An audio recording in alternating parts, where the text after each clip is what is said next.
बहुत बहुत आभार और धन्यवाद इस कार्यक्रम के आयोजक, उनकी पूरी टीम और एक अद्भुत ऊर्जा, एक अद्भुत एनर्जी इस सभागार में हम महसूस कर सकते हैं।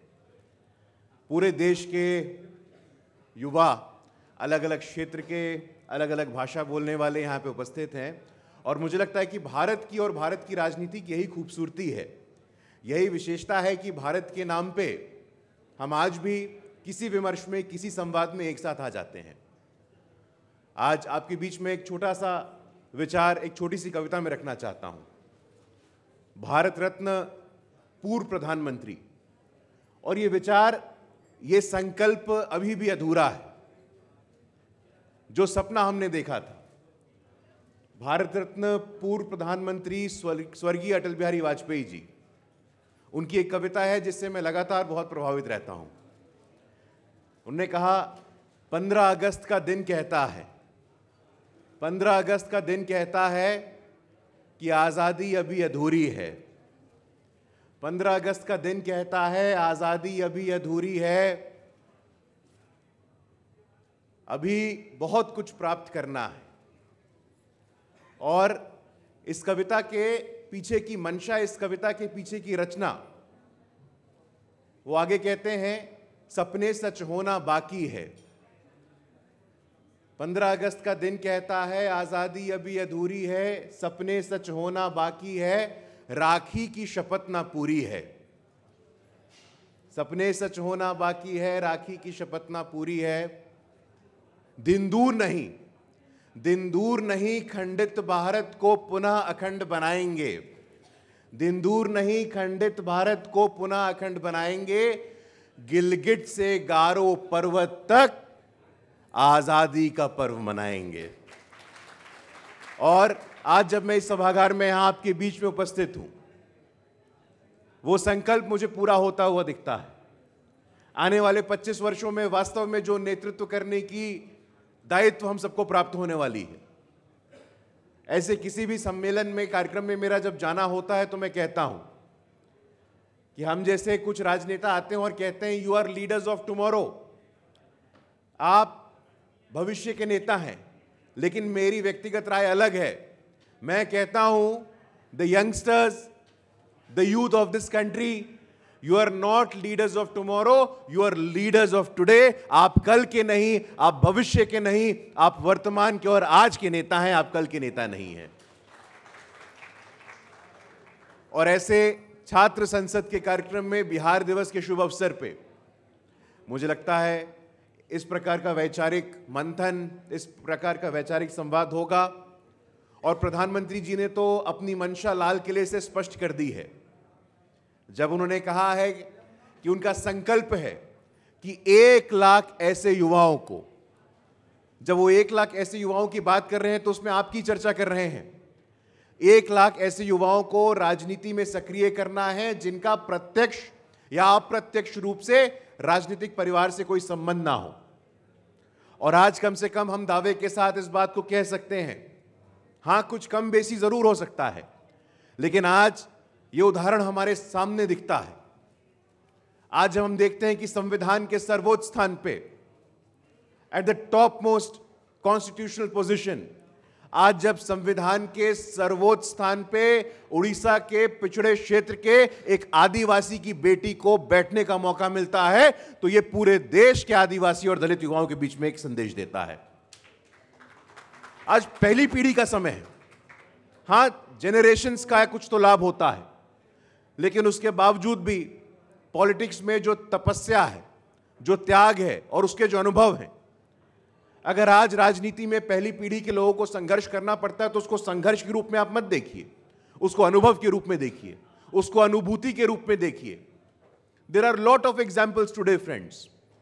आज ऐसे बहुत सारे उदाहरण हमारे सामने हैं जो पहली पीढ़ी के राजनेता बहुत अच्छा कर रहे हैं। और यहां ऐसे छात्र संसद के कार्यक्रम हमें यह मंच प्रदान करते हैं, हमें ऐसा अवसर प्रदान करते हैं। और बड़ी संख्या में यहां पे हमारी बहनें भी उपस्थित हैं।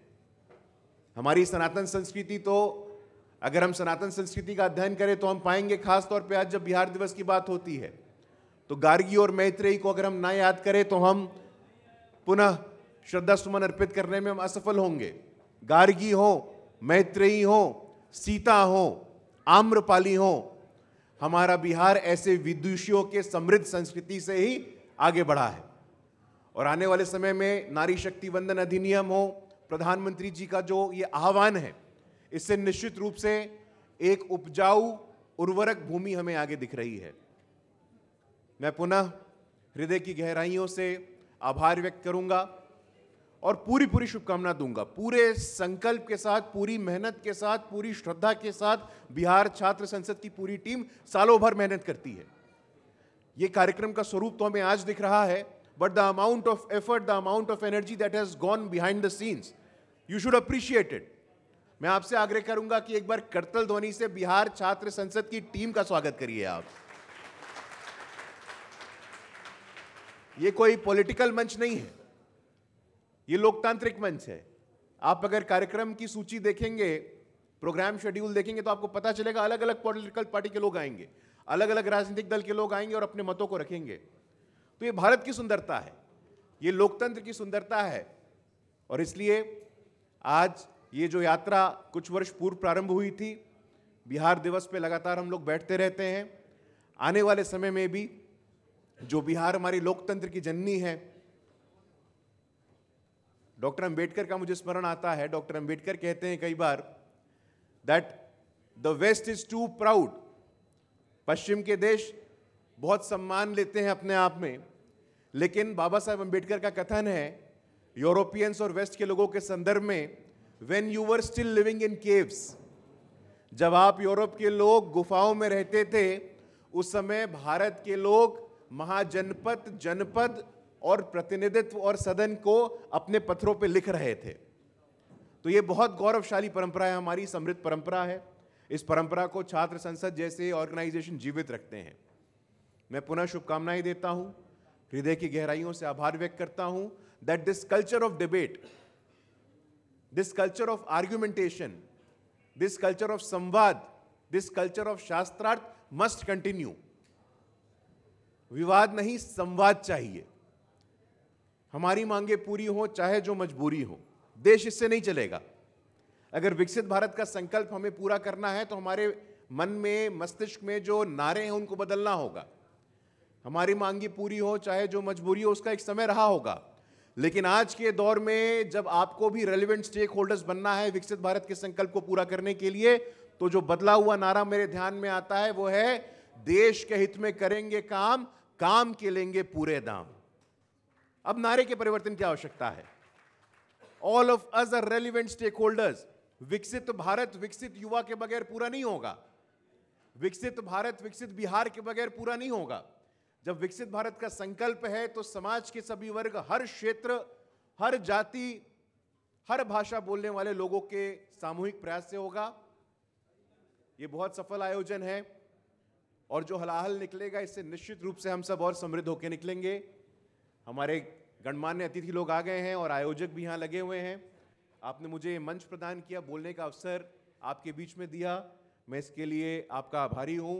और पुनः अपने शुभकामनाओं के शब्दों के साथ अपने शब्दों को समाप्त करूंगा और आप सबका बहुत बहुत आभार, बहुत बहुत धन्यवाद। Thank you.